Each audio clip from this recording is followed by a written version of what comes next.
Ние сакаме за брзо време да видиме големи резултати, што е можно и не е дека не е можно, меѓутоа треба да се одделат средства и треба да се мерките во секој сектор подеднакво водат и да бидат порадикални.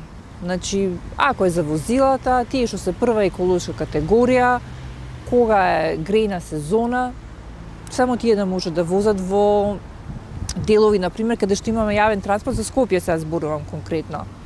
Бидејќи имаме јавен транспорт, градските линии се надеваме дека ќе биде подобрен, каде што има градски линии, таму да и биде границата на таа зона каде што може само еколошки возила од прва категорија да бидат. Според Државен завод за статистика, од пописот во 2021 има околу 40.000 домакинства декларирани дека се греат на дрва. Во град Скопје тоа е.